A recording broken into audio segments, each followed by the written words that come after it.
So I turn my podcast on, turn the volume up, push play to hear what these dudes will say. 'Cause for romance now I know that there are only hope.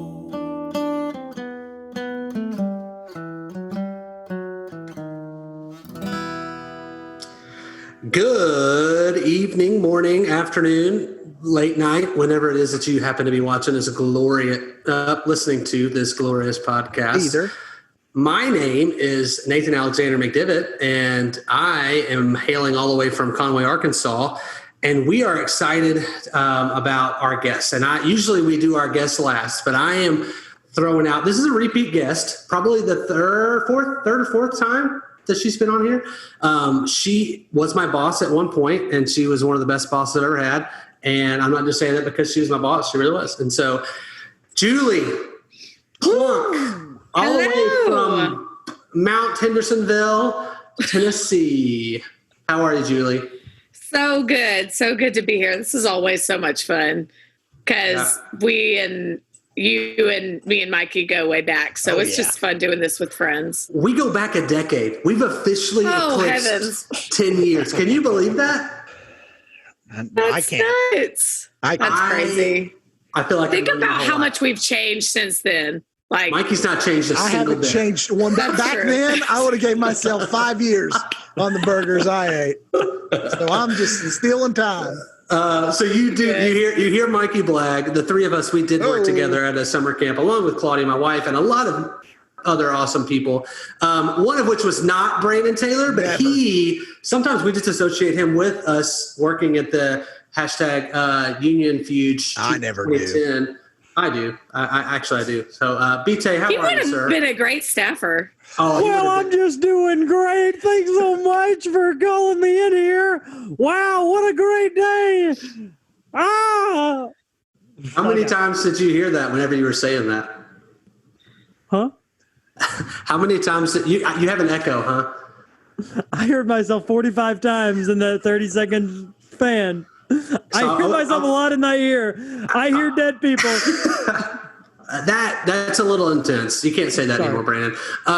So we also, from the same city, sharing his first name is your last name. It's our sound guy, the guy who really holds this thing together. By now, if you haven't listened to My Big Fat Greek Wedding, you will know that when he's not at the helm. I mean, the wheels fall off. Shut your mouth. Bradley disappears.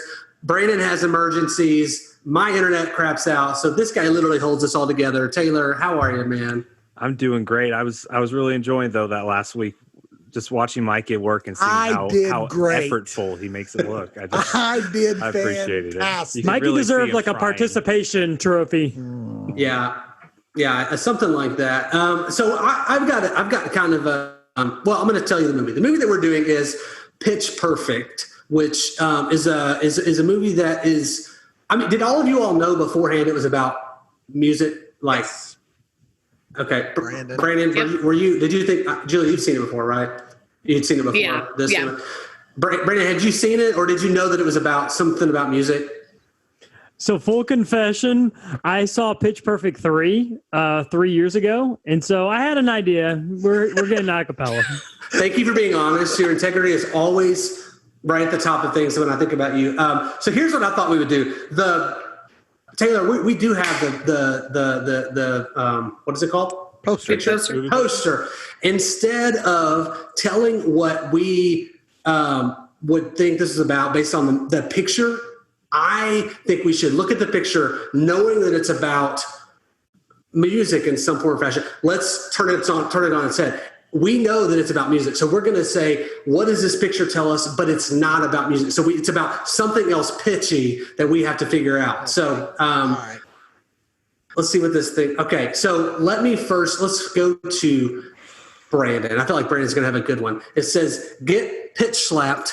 What do you got for us, Brandon? You know, it's funny. You would assume that I'd have a good one, but I really don't. So I think Hey, Nate, what was your question again? Sorry. It was if you were to look at we know it's about even when you saw this, you knew it was about music. So take the music side out. We're eliminating that from potential posters. But if this were a poster of something else entitled Pitch Perfect that didn't have anything to do with music, what would the pitch be about? Oh, it's about the greatest pitch of all time. It's the sequel to that movie called The Rookie of the Year. And it's about a young kid who breaks his arm and throws the ball real fast, and he plays for the Atlanta Braves instead of the Cubs.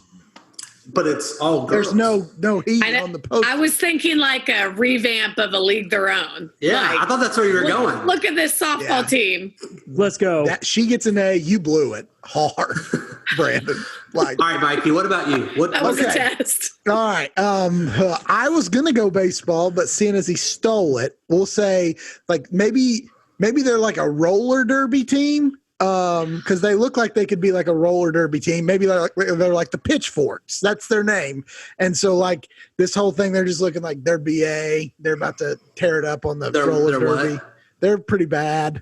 So that kind of thing. Yeah. I'm Shark Tank. Like that's where my head went. I'm thinking, or that's not where my head went. That's where I'm going here. Pitch Perfect. Like it is the.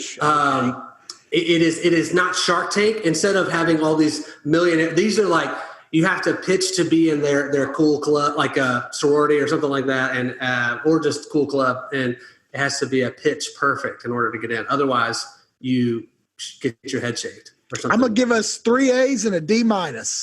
So I'll let everyone decide where those grades fall, but that's what I'm giving us. Hey, I think I got the D-. You fell on the sword for us, Brandon. We really appreciate that. Pull the saw for us. That's awesome. That's getting dark.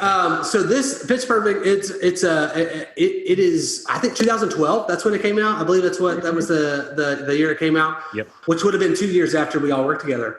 Isn't that crazy? That's a long time ago. That's true. How about that? Yeah, I say we jump in. Mikey, what do you think? You think we should just jump on in? Let's do it, man. There's a lot to talk about. Taylor, take us away. Okay. So during the 2011 ICCA Finals at Lincoln Center, Barden University's all-female a cappella group, the Barden Bellas, lose to their all-male rival group, the Barden University Treblemakers, due to junior member Aubrey Posen's vomiting on stage in the middle of her solo. 4 months later, newly arrived Barden University freshman Becca Mitchell has no desire to attend college but is forced to do so by her father, a literature professor at the university, with whom Becca has a strained relationship. Wishing she could instead pursue a career as a music producer in Los Angeles, Becca spends her time making mashup mixes of songs and takes up an internship at the school radio station, where she gets to know her fellow freshman Jesse Swanson. Jesse. There's a lot. Happened. That's a lot. First thing I'm going to say, like, the movie kind of won me over before it even started when they did the acapella Universal thing, because I thought not a lot of people mess with that thing. Zombieland has done it, a few other people, but that was kind of cool. Minions. So I thought, I didn't know that. Despicable Me. They did it in Despicable Me. So anytime people like mess with that kind of stuff, I'm in. Also, I loved that first band. So good. The Troublemakers? I would watch a whole movie just about them. That guy, what's his name? I wrote it down. I gotta find it. Yeah, Adam Devine. Devine. So he was 29 when he took this role. He was like a decade older than all these other people. I would have thought that he was the youngest by far. He would have passed, and maybe it's the hair, like maybe because he had the swoopy hair. I was shocked whenever I saw how old he was. I thought he'd be, he'd be younger than me. And no, he's 6 years older than me, 4 years older than me. It was so good, though. His character just comes out from the beginning. Like, he's like, get a life. Like, and he's just he's just roasting these girls. Like, he does not care what anyone thinks. He thinks he is awesome, which is so ironic because he's in the a cappella group and he thinks he's the coolest person on the planet. Like, there's so much irony in it. It's just wonderful. Which I'll say this, like, you're right. Like, he comes out swinging from minute one. And to me, like, we've been doing this podcast for 2 years. I thought, like, I think that by now I would think to give things a chance, but I had written this movie off as like just a super girly movie. But when he came out, like, I feel like they put him there just so the dudes in the theater would be like, oh, this is how this is going to go. All right, let's give this a shot, because I bought in instantly, like, because he just came, like you said, he came in swinging, and I was on board. So. He came in swinging. So before even the credits go, you've got this whole scene, and then it ends with homegirl just projectile vomit. Stand by me. Were you like? Did you have any? Were you ready for that? Like, what was your reaction? Like, all I could think. Have you ever seen Stand by Me? Have you guys seen it? Like, that's all I could think of was, oh Lord, like that was just. It came out of nowhere, but it was hilarious. It was, like. I was so bought in. You couldn't have. That's when I quit taking notes, because I was like, I just got to watch this movie. Brian, what about you? How'd the vomit strike you? Oh man, it threw me for a loop. I saw it coming out of nowhere. It was great part. Hey, another thing, reading about Adam Devine, fun fact, he is a supporter of Children's Miracle Network Hospitals, a not-for-profit organization, and he's engaged to a woman in Louisiana. He sounds like a heck of a guy in real life, not only just in the movie. Well, he was kind of a douche in the movie. Yeah, I was about to say, he's pretty terrible in the movie at all. Did you know that in that vomit scene, her vomit was made of pineapple juice, tomato juice, and chicken noodle soup? Oh, I bet that's. And that's what they mixed together to make that so gross. I wonder if they had a machine, because surely she didn't spit that out. That'd be a lot to spit out. Who knows? That's how they do it. Y'all are making fun of me. Let's talk about something different. Right. Okay, so last thing I'll say about that opening scene, and I mean it's more throughout that the song "I Saw the Sign." Like, I am a big, like, songs for me, they take me to a certain place. Like, when I hear that song, I go back to Atlanta Swim Club, which is where I spent all of my summers in the 90s with my family, going to the swimming pool, the public pool. And that song, like, if I close my eyes and hear that song playing, it takes me back to, like, sitting right on the edge of the pool, like, listening, I mean, just blaring. I can smell the chlorine. I can smell the nachos. Like, do y'all have that with songs? Do songs like take you to a specific place? What was the name of the swim club? Atlantis Swim Club. I thought you said Atlanta, and I thought, was he not always from Kentucky? I got really thrown for a loop there for a minute. So I just had to, songs that take me places. Oh, I mean, I know what you're saying, but I can't think of one. Brandon, I know you got one. Oh man, I don't have any. I got nothing. Wow. Okay, I guess it's just me. I mean, I know. No, I think a lot. It's more of a genre. When I hear like 90s country, that takes me almost like any of those really popular 90s country songs takes me back to like summers, time with my family, like that genre and that decade of songs. Probably any of them will just automatically take me back to like just sweet family memories. So I'm with you. What would be a song that takes one. you? Go ahead. That's what I want. Sorry. I'm okay. So whenever I hear the song by The Fray, it's a really sad song. I can't even remember. Cable Car? Everyone knows I'm in. I always think of my junior year in high school when I went to homecoming and I just left by myself. So that was kind of lonely. But then I got another one, opposite one. It's Best Day by Taylor Swift. And I always think of the fall and when Mom picked me and Brittany up from elementary school and fed us donuts and Mountain Dew Code Red. So Best Day, great song. The Fray, still listen to it. Kind of sad. I didn't go to homecoming with anybody and I left with nobody. Okay, though. What a great memory. I've had better. Okay, Mikey, if there was one song like right now that you heard that took you back to the summer of 2010 at Union, what would that song be? 3, 2, 1. Words I would say, Sidewalk Prophets. That makes sense. Yeah. That makes sense. That's the first thing I thought of. Mine is Give Me Your Eyes by Brandon Heath. Yeah. Because I heard that 10 times a week at the variety show. And I was like, man, I think God's telling you all to sing that song together. And they Okay. did. So anyway, we're moving on. They go to what next? I guess the next is this taxi scene where she gets out of the taxi and she's getting onto campus, right? She's so tough. She's so cool and tough. She puts that whistle in her mouth just to like stick it to that girl. Yeah. And she makes these sick beats that I didn't like any of. Not one of them that I dig. But she has extra eyeliner and extra cleavage. It's like this. I don't know. I don't understand her look at all. Well, the more eyeliner, the more the shirt drops. I think that's and then you got the Jesse guy who's basically Ferris Bueller of the 2010s. Like just driving by, like he's just. Hey, but he nailed that guitar solo. He did. He did.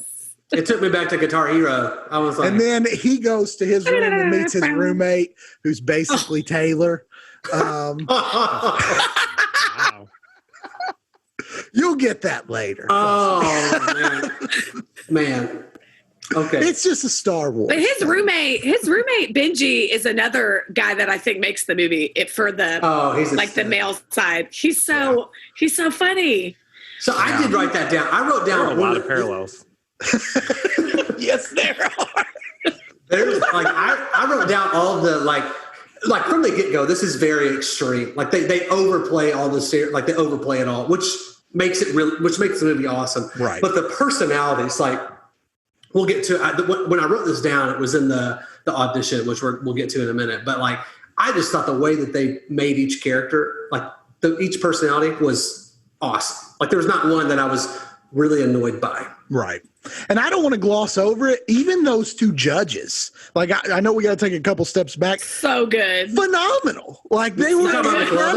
Huh? Oh, no, you're talking about the commentary. Elizabeth, yes. Elizabeth Banks and John Michael Higgins killed it. Hilarious. Oh, yeah. So I wanted to at least make sure we brought them up. But yeah, you're right. There wasn't. I can't think of one character I didn't like. I mean, there was the girl that obviously was supposed to get on my nerves, but I still like her. Yeah. They actually cast, you were talking about Jesse, they cast him, his name's Skylar Aston.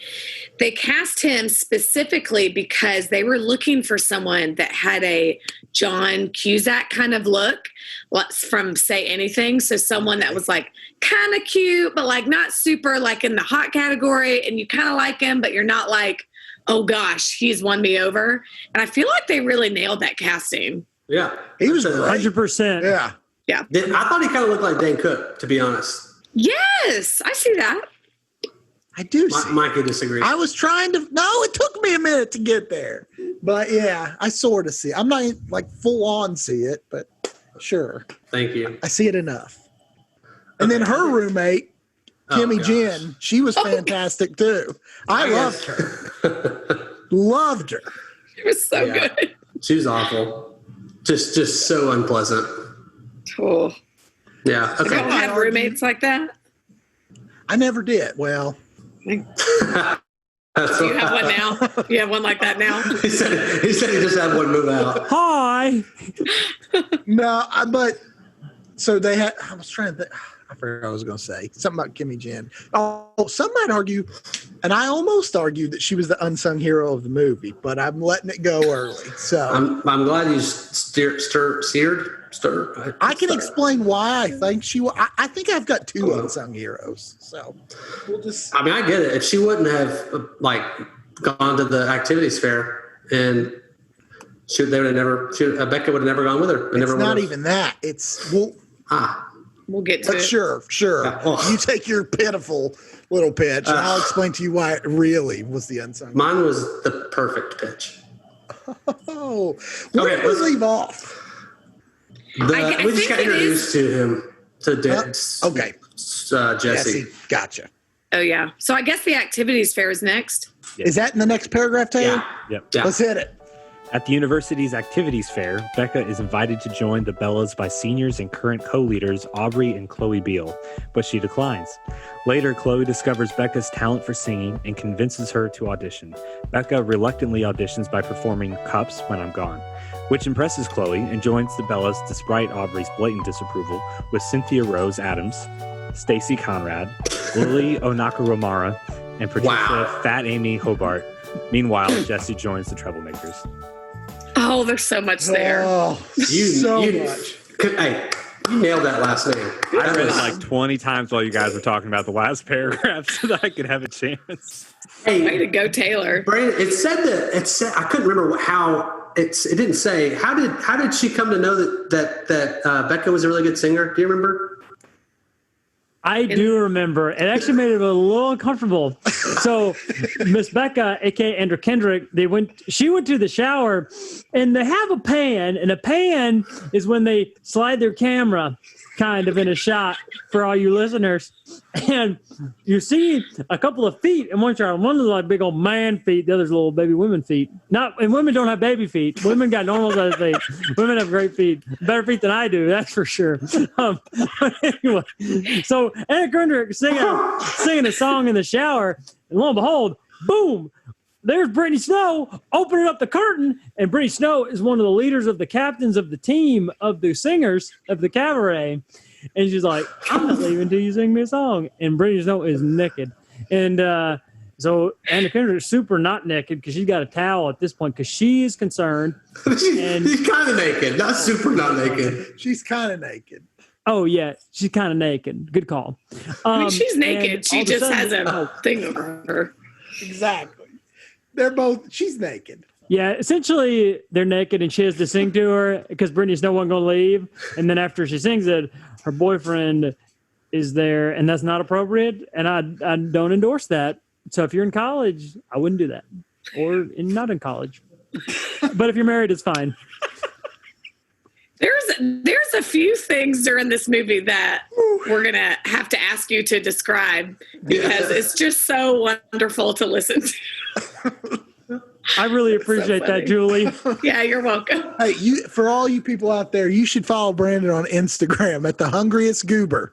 That's Hungriest Goober with 2 O's. Make sure you use the @ symbol. You'll find me easier.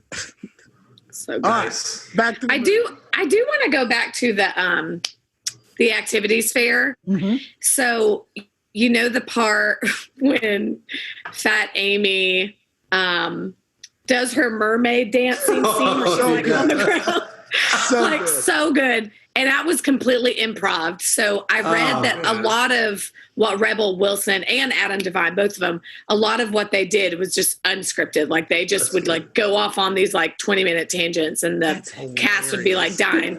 But that was one of the examples they gave. Like that was totally her. I'm like, that was fantastic. What was good. She said, I've also done some mermaid dancing or something like that. Also done some mermaid dancing. It looks like there's a lot of floor work. Yeah. And Adam Devine too. Like when Jesse and Benji walk up to him and he's like, "Nerd alert, let's match pitch." That killed me. It was so good. That's good. Also, Benji is played by, is it Ben Splatt or Platt? What's his? Platt, yeah. I think it. He's like a big deal in Broadway, or was. Really? Yeah, and now he did something else recent. I forget. Dear Evan Hansen, wasn't that what he was in, Julie? I'm looking up what he's. I think it was. But he's got a phenomenal voice. He was good. He's they really were all good. like better than I thought they'd be. Sure. What'd you think of the audition? That's one of my favorite. Like anytime that they did they sung, it was my favorite. Like they captured the movie with the song. I truly believe that's why they were able to do a Pitch Perfect 2 and a Pitch Perfect 3 because everybody wanted to see how they would play those songs within the. Like nobody cares about the plot at all. Right. Everyone wants to see the music, but I loved every scene with the music. And that audition scene was awesome. It was so good. Who was your favorite? Who's your favorite audition? Can I tell you mine? Yes. The opera guy. Thanks to you. No, he's he looked like a tender lion singing that thing. I mean, so good. I loved anytime. I don't know. The name Taylor couldn't say. What was it? What was her name in the movie? I can't remember her name in the movie. What is it? Lily. Anytime she was on screen, like just mouthing, it killed like me. I lost it. Yeah, I love her. So that was great. I mean, this is super maybe obvious, but Fat Amy, absolutely. She's like, oh, there's no backup dancers. Okay. And then she's like, crushed it. She's got so much confidence. I just love seeing that. Yeah, Brandon, how about you? I did. I loved it. Fat Amy's awesome. Was your favorite person auditioning? Oh, I don't know. They all were. He's bringing it tonight, folks. A+. Everybody gets an A. I love it. Where did we leave off with the plot? Was it just that they joined the Troublemakers? I did like how Jesse was like, "It's a little high. It's a little high," but it's like, he's singing like Kelly Clarkson Rage, which is hilarious. I could get.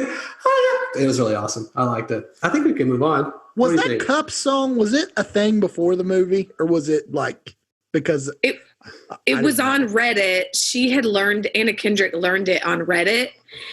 They originally had her trying out to a different song, or not like when they were filming, she was going to do a different song for that audition scene, and she had learned Cups, and she asked to do that, and so they did it. And so because of this movie, that song got in the top 10 on the billboards.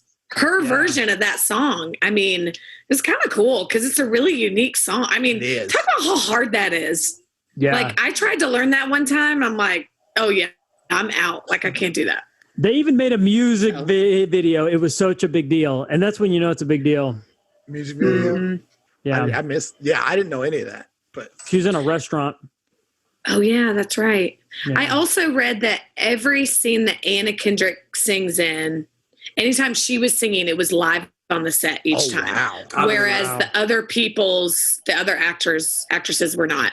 So I think it just shows like how talented she actually is in her voice. Wow. Yeah, she was in Into the Woods too, right? She was. So, yeah. Cinderella. And she's been in Broadway's too. Broadway musicals and stuff. She's very talented. Yeah. All right, let's move on, Taylor. So the Bellas participate in the 2012 ICCA regionals where, at Aubrey's insistence, they perform the same medley that helped the Bellas advance to the finals the previous year. In spite of their stale set list, the group manages to place second, sending them to the semifinals. After the competition, the Bellas try to break up a fight between the Troublemakers and the Tone Hangers, a male alumni a cappella group. Becca and Fat Amy accidentally smash a window with the Troublemakers trophy, which alerts a police officer who then arrests Becca. Outside the police station, Becca meets Jesse, but discovers that he has gotten her father involved in the situation, causing a rift between her and her father and causing Becca to berate Jesse. Gosh, berated her. She berated him. She's a berater. I think they skipped. Did they skip the riff off? Has that happened yet? They skipped the riff off. That's what. Like that's like the best scene. I mean, do we get to that? I don't think we do. I think they just continue. That's my favorite scene when they improv like the, I'm sure. I mean, that's an obvious statement, but like, these are the scenes that I love, like about how they do that. So good. It was so good. And just I didn't know what the fricker riff off was, but like how you have to match words and go in. I love that. But my favorite part was, and I can't remember if it was a riff off or a party, but I think it was the riff off. As they're singing, it just shows Benji up in a window and he could hear it all, but he's just not participating. That was like the initiation or like yes. But he was actually at the riff off. He was sitting on the edge of the pool, like singing along with them. But okay. During that scene, I paused it when the like wheel of categories was coming up. Do you want to know the full category list? Yes. It's pretty good. Okay. Ladies of the 80s, songs about sex, Black Michael Jackson, White Michael Jackson, Christian rock, hair bands, TV theme songs, reggae time, the Judds, famous duets, puppet songs, party rock anthems, overplayed peas songs, ugly lead singers, and songs that Glee ruined. If they don't have deleted scenes with the riff offs and all those, they've missed it. Or if not, they could do that and make a whole nother movie, and I'd watch it. And also that the fact of this riff off was that the winner got a microphone left by Hoobastank. that slayed me. I have not thought of Hoobastank. I can't even remember the song. I can't. What's that? Reason for me. gosh. Oh no! So good. Oh man! But that song hit me in high school. I was all about that song in high school. I didn't listen to it much after high school, but that was so good. Green Day had the same effect. I walked that lonely road. I get it. Speaking of lonely roads, walking that lonely road, I think I would walk the lonely road to the coffee shop, and Mikey and Brandon would not go, unfortunately. But it's the coffee house, so at least I get the name right. I said to a coffee shop. Oh, okay. Yeah, Safe. thanks. Yeah, but we do. I think, Mikey, why don't you introduce the coffee house? Yeah, so let's just take a pitch break here and see what the coffee house has. What'd you call me? This week. We'll be right back. Pitch slap. Hello, Talk to Remember friends. It's me, Haley. I've been on some podcast episodes before. Maybe you remember, maybe you don't. It's okay. But what you probably do remember is the coffee house. We're the sponsors of this podcast. And something that we wanted to let you know, it's super exciting. We're reopening Monday, May 4th. Here's a little information about that. So we will be open to in-dining, limited capacity, but we will also be offering curbside. So just give us a call at the coffee house and tell us you want it curbside, and we'll bring it to you. Look out for some themed drinks that we're going to be doing with the guys from Talk to Remember. Follow us at the Coffee House Franklin on Instagram. Our address is 144 2nd Avenue North. If you get confused, there's a little construction going on. See the construction? You're at the coffee house. That's the coffee house in downtown Franklin.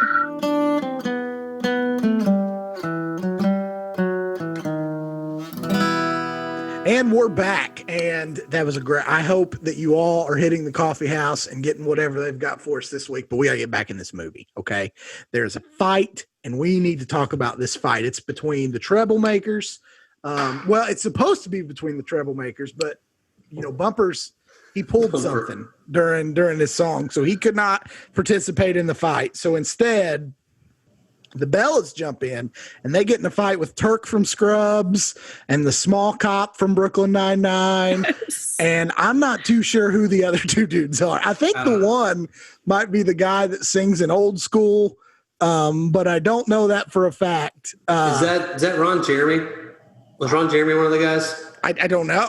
I don't know. I know that guy that you remember in Old School where was it Old School or like Starsky and Hutch where they had that band, that like wedding band that sang. Yes. I think that's that and guy. I need you more than ever. I feel like that's him. Which one? Which guy are you talking about? You're not talking about The singer, like the dude with the long hair. And he wasn't that one. He was in Superbad. He was the guy in he wasn't Superbad. He didn't he run over somebody or hit somebody with his car? I don't know. Never mind. He was in Superbad. Okay. I think he ran over Jonah Hill's foot in Superbad and had to take him to the party. I don't know. Never mind. Those guys are hilarious. They were all, I love seeing Donald Faison in there from Scrubs and remember the Titans. I'm like, oh, it's so good. Yeah. And it is too. Like it's those people that like they were so good at what they did. They just hang back and like live in the glory. And I love that because that's real. But so they're throwing it in people's faces. A big fight breaks out.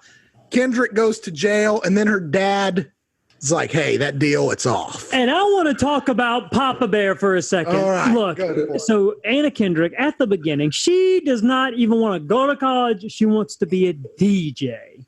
And that's fine. But the problem is her father, like, forces her to go to college. Like, he's kind of tough on her, which maybe I understand because being a DJ could be sketchy and you're only 18 and maybe she could get hurt. But he kind of bribes her to go to college. And so maybe I get that. But then when she's in prison, he didn't even hear her out. Like, doesn't even hear her out. Just throws her under the bus. I think he should listen better. And because I would be hurt. If I was Anna Kendrick, like, she didn't even do anything wrong. She just accidentally saved the day. and she gets to go to prison. People will say that they should get a medal, not prison. And if her dad heard it out, that'd be better. So shame on her dad. He's still a nice man, but shame. Yeah, he's kind of a bum. He's pretty terrible. But he's also the reason she's in the Bellas to begin with, because he told her she had to make friends. Yeah. We kind of glossed over that. She just wanted to work in this college DJ radio station with Jesse, who's always trying to get her to watch movies.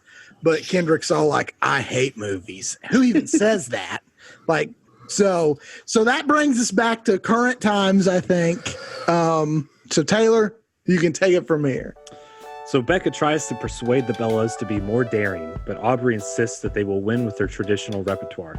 At the ICCA semifinals, Becca inserts an impromptu layering of Bulletproof while the others perform The Sign, hoping to reinvigorate the crowd who seem to have lost interest.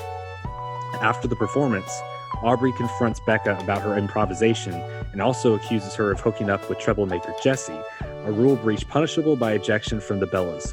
Jesse attempts to clarify for Becca, but frustrated at Aubrey's ingratitude and Jesse's convenience, Becca snaps at them both and quits the Bellas. Sad times, y'all. A lot happens here. We see. But what about that mashup? That was pretty sick. That was really cool. I didn't know what she was singing. Like, till he just said bulletproof. Like, I couldn't understand anything she was saying. I just heard, maybe it's because I saw The Sign 48 times. But, like, that was the only song I could hear during that. I knew she was singing. I just didn't know what it was. But it was good. Yeah, I really liked it. I liked it, too. I got this, when you were describing it, Taylor, and reading that, I was getting this scene mixed up with the scene where Fat Amy goes off and does her whatever. Oh, that's coming. And I think we missed. Well, no, that was the first one, right? That was the first one. Yeah, because she had to take the solo or whatever. But it's so good. Right. And I know this is a little PG-13, but I love when Aubrey calls out Becca for having a quote unquote toner for Jesse. Oh my God. I'm sorry, but that's just good writing. I mean, that's just hilarious. Yeah, that was very funny. That was very funny.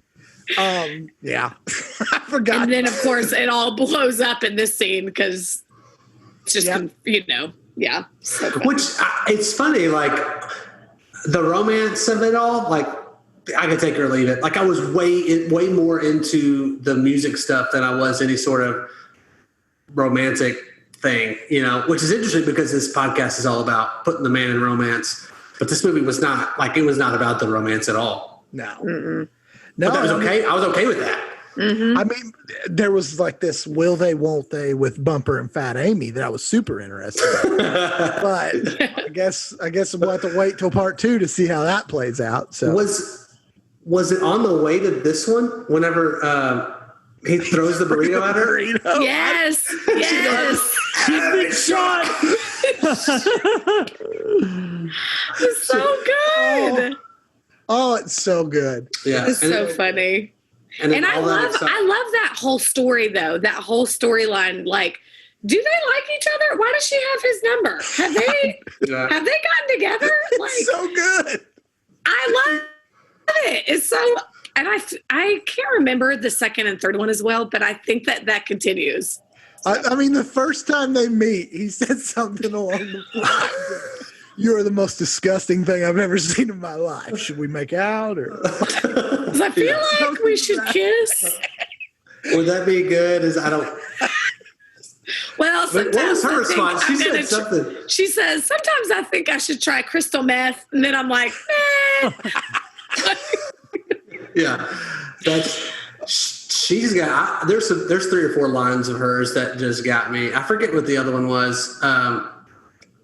She said, "That is not a good enough reason to use the word penetrate." And I was like, "That's quite true. That's quite So true." good. Or when she's describing her hairstyle and she calls it the orthodox. That was really good. That's hilarious. oh, there's so much. I don't think any of this would fly in 2020, though. Probably A lot of these lines would not be flying today. So Oh, but it's fantastic. So This what is was really good what writing. was the end of that paragraph? So we have the results of the they end up getting third place, so they don't technically make it to the finals. Make it. And that's the start of the next paragraph. All right, Taylor. All right. Despite the judges and the crowd being impressed by Becca's improvisation, the Bellas do not advance to the finals due to their third place ranking behind the Treblemakers and the Footnotes. However, Jesse's roommate Benji Applebaum finds out that the Footnotes leader Timothy is a high school student and reports it, causing the Footnotes disqualification and simultaneously advancing the Bellas to the finals by default. Okay, so I'm gonna jump in. I did not catch any, like, the whole time when Becca says I quit and Benji's like, Becca. Yeah. And I was like, what is it? I didn't catch that he's the one that caught the other group was cheating. Is he the hero of the movie? Did they had get to that? The mom had a like tote bag that said, my kid is an honor student at JFK High School or something like that. And so he saw that, and that's what he did. But I still thought it was weird that he chased her. Like, not once had they ever had an interaction. He's like, oh, no, Becca. But at least that gives it a little, like, that was the one scene where I was like, I don't understand this at all. I couldn't follow. So that makes a little more sense. I feel like him chasing her is kind of on brand because he's really desperate to connect with these people, and he's friends with Jesse, who likes Becca. So, I mean, I kind of get it, but I do think it's a little stretch. Like, y'all haven't, like, spoken on screen. Not a word. No, but I didn't even know why. I get now that he was chasing her to say that the other people cheated, but I thought he was just, like, chasing her. Like, yeah. Well, I think that's what it was. And then he just happened to see the high schooler and whatever, and they got disqualified, which there was more. I learned more in that paragraph about his name. The name of that team that was going. I learned so much about that scene just from that paragraph Taylor read. That all I knew it by was the breakup, both breakups. So yeah, at this point Becca's done. She's quit the band, and under is it Audrey Posen under her lead. Aubrey, it's a B. Aubrey. Well, under her lead, everybody's about to quit. Even though they've now made it to finals, this is where, like, the whole thing they're all done. Did he talk about that? We're coming up on that. All right. I'm laughing at so much I don't know where we are. So yeah, just take it. We can fill in some gaps. Go ahead, Taylor. Just take it away. So after spring break, Becca tries to apologize to Jesse for being rude, but he declines, saying that she pushes away everyone that cares about her. During the Bellas rehearsal, Chloe stands up against Aubrey's stubbornness, sparking a fight over the group's pitch pipe. However, Becca returns, apologizes to the Bellas for changing the set without Aubrey's permission during the semifinals, and asks to be given a second chance. After all of the Bellas have a heart-to-heart conversation, Becca rejoins the group, and Aubrey relinquishes her half of the leadership to Becca. Yeah. right. So there's the forgiveness. This is where, and they have the moment. It's almost like the Mean Girls moment where everybody talks about, like, something about themselves, that, like, a secret or whatever. Yeah. My favorite one was Fat Patricia. Like, her name's not even Amy. So good. Which made no sense, but I loved it. And I can't even remember all the rest. Sorry.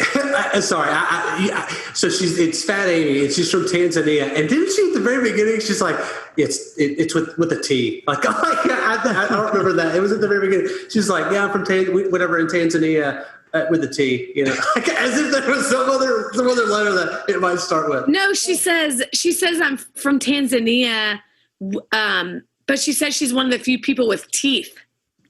That's what she says. Okay. I mean, either one would have doesn't make any sense. So yeah, she's saying with teeth. Gotcha. Well, that makes me feel like an idiot, but no, I'm sorry. I shouldn't have said No. I'm glad you did. I just was like, Tanzania with a T. Like, what else could that be? So one of the only trivia facts I found about this movie, and it was when I was looking up what else Rebel Wilson was in, because she just cracked me up. But so good. Amy Poehler came up with the Fat Amy name.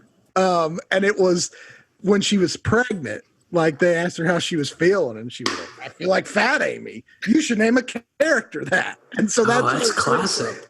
Which I thought was really funny. But that, Like that was my favorite part was Fat Patricia, but then they all make up, hold hands. Mm-hmm. She gets the pitch pipe that falls in the vomit.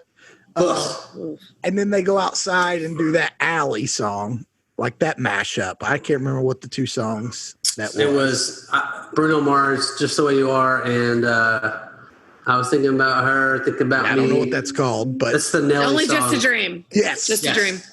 What's also Is that Tim McGraw and Nelly? Is that no? That's Kelly. Oh, that was Over and Over. That's right. Who was Nelly and somebody? Who was the other person with that? I'm going to look it up. Was it a country song? I don't think it was country. No, it was Nelly. It wasn't Furtado, right? The different Nelly. All right. Yeah. Did you say a frittata? Are you eating a frittata?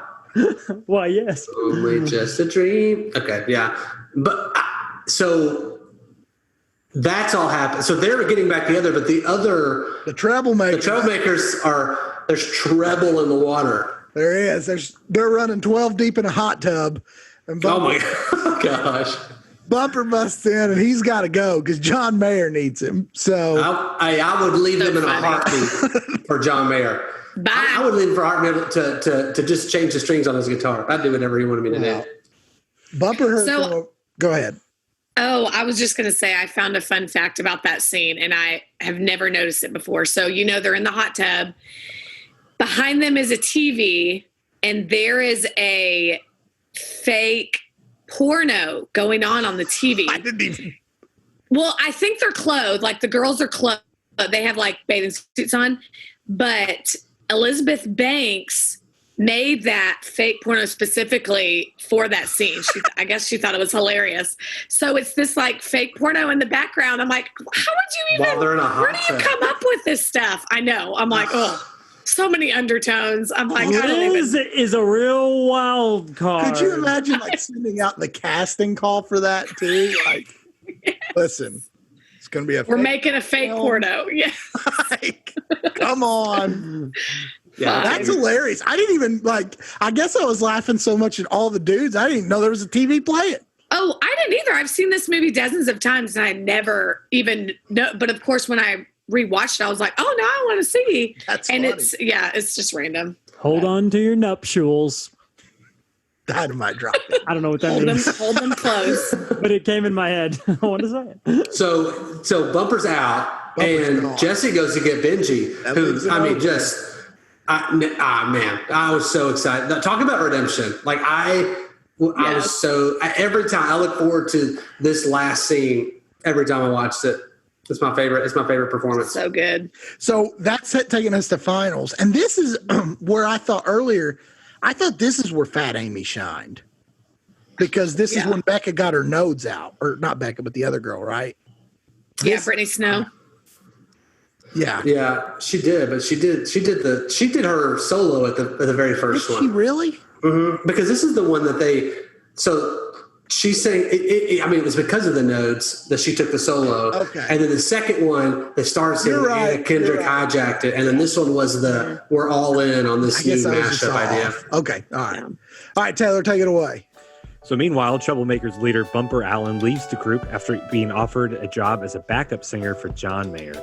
With Bumper gone, Jesse persuades the Trebles to let Benji join the group in Bumper's place, a position Benji failed to earn during earlier auditions. You should keep going. Yeah, keep going. Okay. At the finals, the Bellas perform a modern piece arranged by Becca, which includes Don't You Forget About Me, the song featured in The Breakfast Club, one of Jesse's favorite movies. This acts as a more effective apology, and after the performance, she and Jesse kiss. The Bellas defeat the Troublemakers and win the national championship. 6 months later, auditions for new members take place. All right. What do you got? Anything, Brandon? Oh, yeah. They really crushed it, and they did a great job in the championship, and those Troublemakers didn't stand a chance, but Benji still sang his heart out, and I loved him for it, and it was great. I think it was fixed. I think all along. Like it was that performance. The Troublemakers by far had the better performance and the better songs, and I was way more into that than I was the new Bella's version of whatever they did. I think there's a fix. That's what I think. Maybe it's because they were so expecting I Saw the Sign that when they came out and just blew it out of the water, they were like, hey, these are our champions. Hey, you guys set that stuff aside. Like, look at it objectively. Don't look at it like I'm the most objective person I know. I wasn't talking about you. I was talking about the judges. Yeah, I wrote that down. They like compared to what their performance had so much more stride. But which one were you? I am definitely singing "I've Got the Magic" when I'm done with this. When I'm done with that scene, that's the song I'm singing because they crushed it. And when the dude comes out in this little rap, like they nailed it. It was just, and they were playing as the band, the air band. It was far and away the better performance. But Nate, I am actually one of the most subjective people I know, and I normally always play favorites. But heck, I love that song by Bob and that other rapper in it.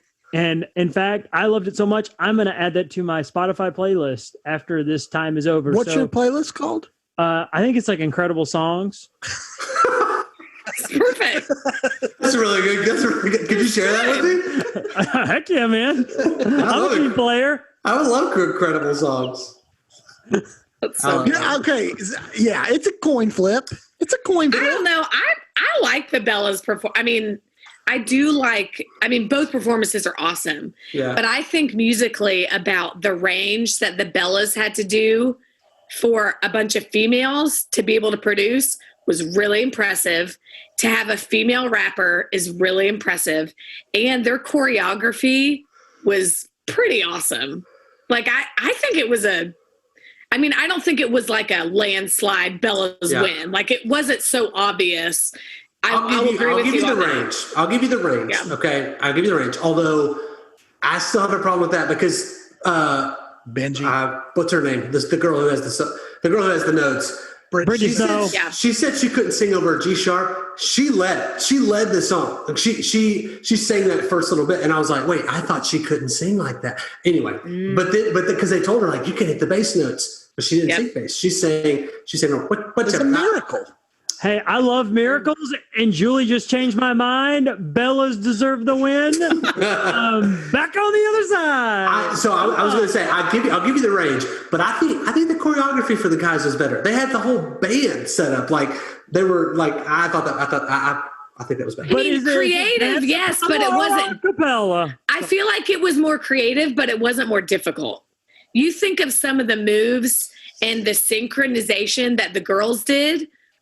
The guys were creative with the fake band, sure, but anyone can do that. These girls were like jumping and moving and like doing different levels. I'm just saying that stuff is not easy. Well, agree to disagree. It's a coin flip. Agree to disagree. It's a coin flip. But what happened was the Bellas won, and then the next year, and they said that it was a cappella history. I was like, what's historical about that?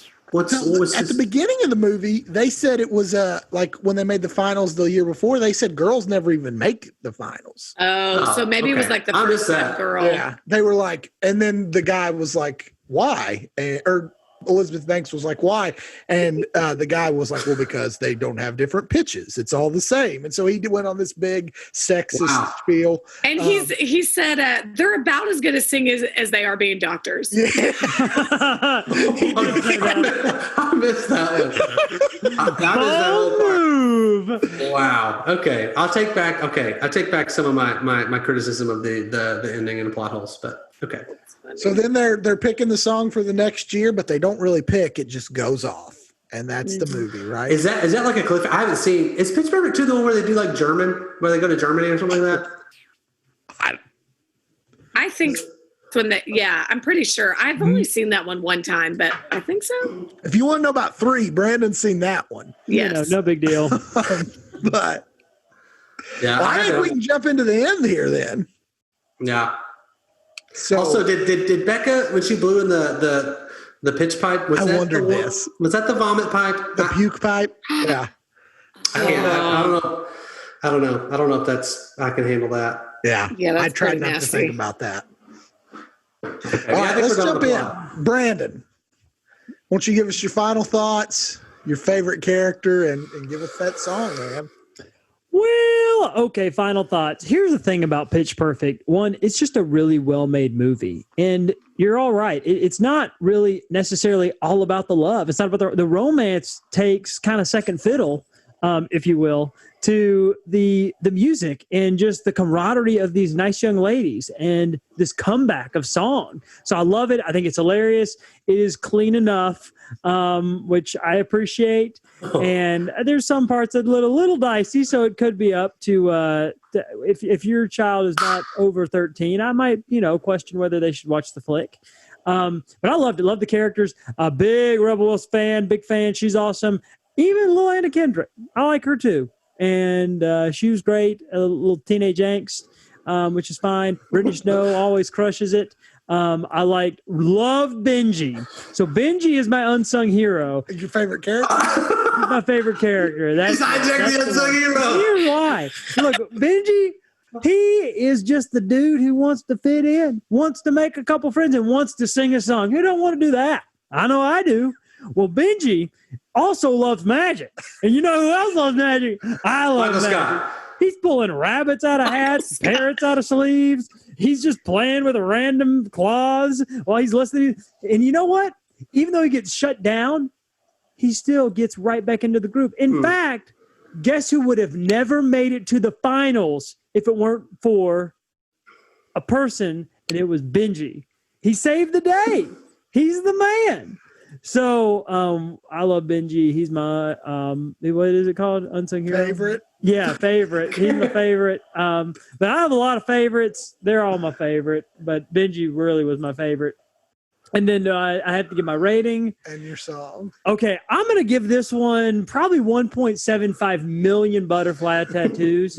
Now, this would put it more than the 500 Days of Summer, so I'm going to give that just one more. I'm going to change my review of that one and give it one more than this one, so it's still the highest. But It is awesome. Also, if you've never seen Pretty Women or Little Women, y'all never seen Little Women? I know it's nothing to do. Well, just go watch Little Women. Don't mix those together. It's a great movie. We need to review on this podcast. Final thing is my song. And so I don't know how this is going to go, but I'm going to make it up. I can't wait.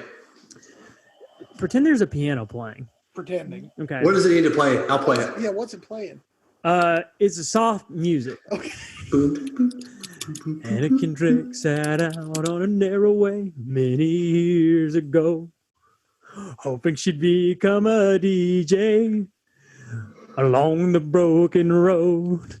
But she got lost a time or two, wiped her brow and kept pushing through. She couldn't see how college would matter until her dad made her do it.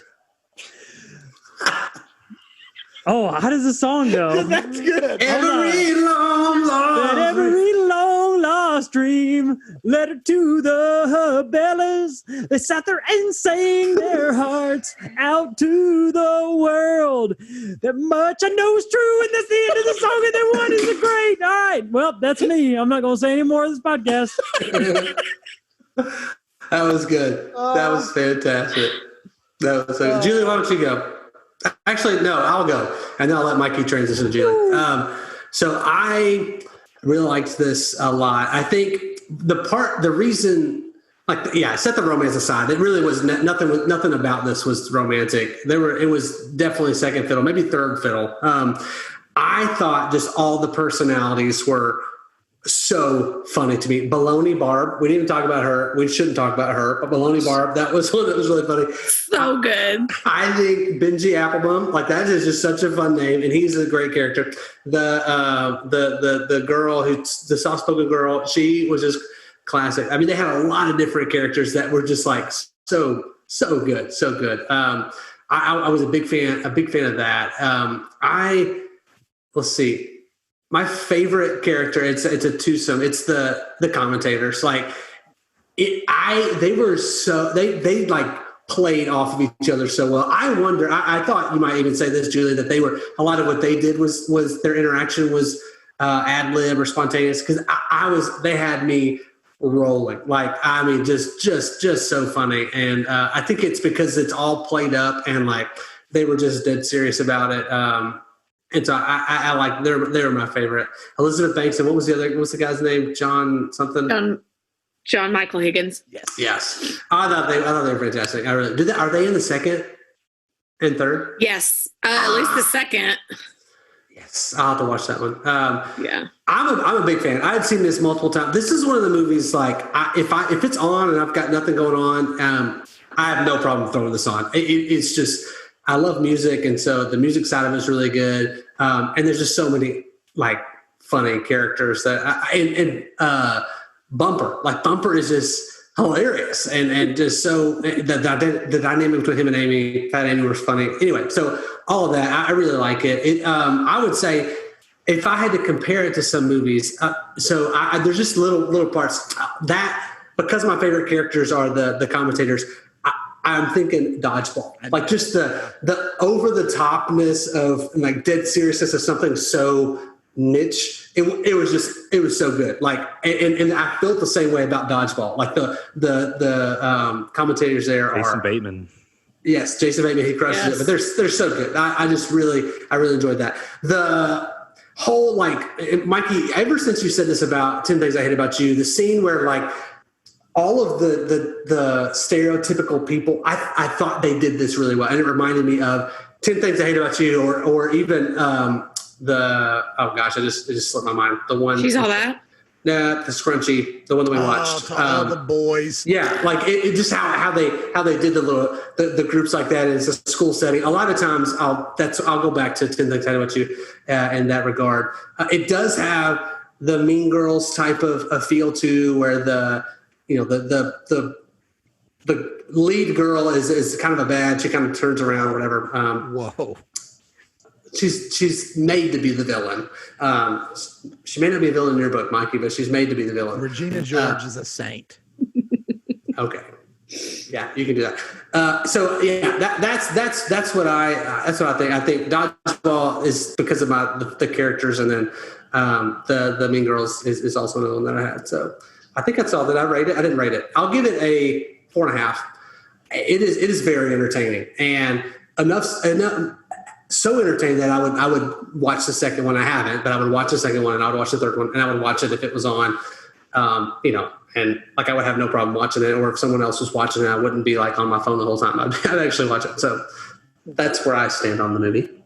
All right, I'll go and we'll let Julie finish. So for me, I'm going to do the unsung heroes. And like I said, I have two of them. One of them is Kimmy Jen. And here's why, Nate. Here's why you were wrong about why she's a hero.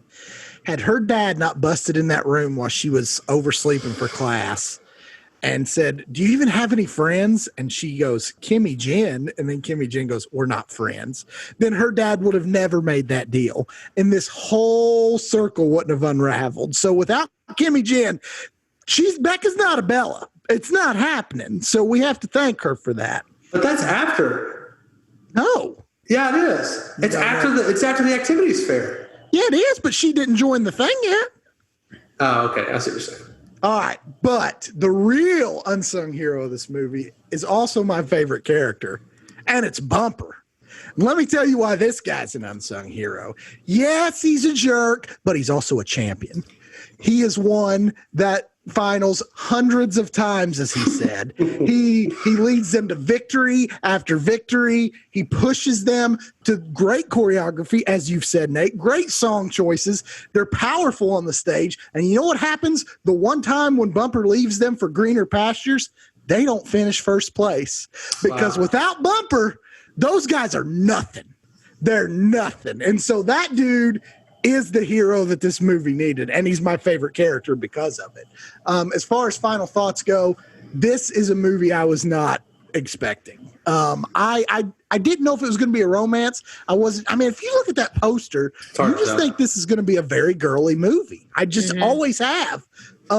So even without it being a romance, I still thought it was going to be a chick flick, but it was not. Like, I know Bradley's not here to talk about more guy friendly, but I think it was. Like, there's not much you need to change.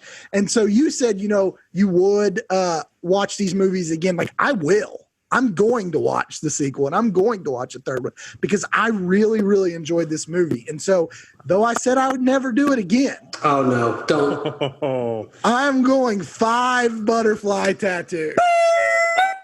So All I do is win, yeah, no I matter. have to. So How I bad can is appreciate. that? I can appreciate because that I thought for, I would hate it, like, yeah. and I just really, really liked it. You really are like they just this movie straight Barton Bella's you. It pitch slapped me. You're Pitch slap. I love it. All right, Julie, what do you think? Yeah, I mean, I will definitely echo what you said, Mikey. I think this movie is awesome. It's one that, if, like you said, Nate, if it's on, I'm watching it, and I'm actually watching it instead of talking or like looking on my phone. Yeah. I mean, it really is kind of like a musical because it's so there's a lot of songs in it. Here, I'm going to say something that's going to tick people off. I like this movie way better than I liked Hamilton. Like I can watch. I know. Let's go. I've never seen Hamilton, but I feel the same way. I'm like, listen, I was like dozing off into Snoozeville at Hamilton. Never dozed off on this one. Man, it's just engaging, and I love I mean, look at the cast. Oh man, the cast is just amazing. It's so good. Those commentators. I mean, those little, just the. I mean, the supporting actors in this is just phenomenal. The writing is phenomenal. So funny, so witty, so many one-liners that you can just kind of miss. That you're like, what did he just say? Oh my goodness. So I would definitely give it a 5. Fat Amy is my favorite character. I think she makes, I mean, it's so probably obvious, but like she makes the movie without her. I mean, her and Bumper, this would not be as nearly as enjoyable. And I love seeing, I mean, this is maybe a little bit too serious, but I love seeing a heavyset woman being so confident and just owning it and being like, oh, you let my sexy fat ass in here. Like, she just like, I just love it. I think it's great. So I'm all about it. I do want to interject one of my favorite. Well, this is the quote that I wrote down. So they did the whole "I've got notes" thing, just really playing it up like she's been whatever. And she was like, "Well, at least it's not herpes, or do you have that as well?" Also, after Julie's final thoughts, I think we're going to go from pitch slapped to better than Hamilton. That's going to be the name of this podcast. Oh, yeah. That's going to be clickbait like crazy. So someone is going to come at me. Do not share any of my personal information. We're going to take on the world. It was all me. I said it. Bring it on. But yeah. I will share one more fun fact about the movie. Well, it's really about me. So I had that exact nodes surgery in college. Really? Mm-hmm. And it is an outpatient procedure. You do not spend the night in the hospital. So that was sing? just, it was, do what? Can you still sing, or can you hit that really bass note? I mean, I have a way lower range because, I mean, if you remember when I were at camp, y'all, remember how often my voice would go and I was just like raspy all the time? Which was that's true too. There were many body parts that just left me that summer. But yeah, so I have, my vocal cords are super close together. And so those nodules build. And so anyways, it's just kind of fun because I'm like, oh, I remember having that surgery. You have notes. I have notes. I'm dealing with notes. Yeah. I'm living with notes. That was just I think we nailed it. Yeah, something like that. It's good. I think we did too. So Taylor, I got a question for Julie.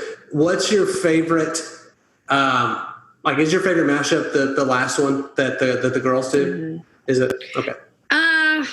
I mean, I really love that riff off scene because it feels. I mean, it obviously it's supposed to be more spontaneous, and I feel like you really feel that even though they're acting. So that's a close. Yeah. I don't know. The riff off may be my favorite. I just love that riff off. It's good. I seriously, I would watch 2 hours of them doing the riff off with all of those topics that categories they're out there. Oh, so good. Jimmy Fallon and James Corden steal stuff from everything else. Why isn't there like a riff off TV show by now? Right. Where it's just you have to tag in and go do that. Where's that show? Yeah, start it. Do it, Mikey. That's Pitch Perfect. Thank you. Thank you. Thank Right? you. All right, we get it. Taylor, what do you think? I'm super intrigued. I have to admit, when it was funny, I completely forgot about this when you guys were going over possible ideas for the movie poster. I realized when this movie came out, I was in college and I wasn't watching commercials. I wasn't watching TV stuff with commercials. And I kept hearing about Pitch Perfect. And my automatic assumption for a long time was that it was a baseball movie. I didn't know who was in it. I didn't know.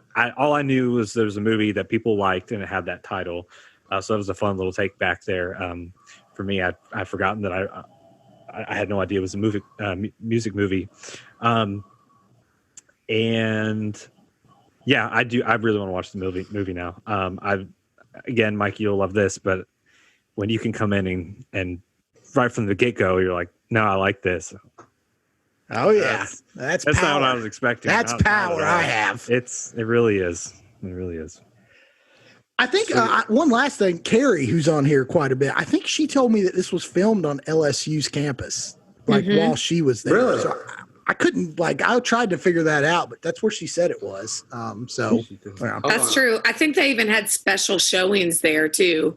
That's kind of cool. Because I think it was early release showings because it was filmed on that campus. Yeah. I feel like if I heard her right, when they told her, she saw they were filming, she asked somebody what it was and they told her who was in it. And at that point it might've been like Anna Kendrick, that girl from Twilight or whatever. And she was like, yeah, this movie's never going to be anything. And it's so good. It's so good. So, all right, well, we've done it. We've hit it. I think we've got maybe 3 more this year and we are out. But this one, this is going to be a tough one to beat. I've had 2 5s this year. I don't know where we can go from here. Oh, I know we're going to go. What was the other one, Mikey? Cellar. It was About Time. That's right. And then we were punished the next week. Yeah. The next 3 weeks we were punished. Well, next we're doing Juno, and I've heard that's good. So maybe we'll stay on the upward path. But this has been so fun, Julie. Thank you for doing it with us. Thanks for having me. Always fun. All right. Always. This has been a talk to remember. You may not remember the movie, but we hope you remember to talk. Bye. For romance, somehow these dudes are our only hope. I hope you do not remember the movie, but you know to talk. Bye.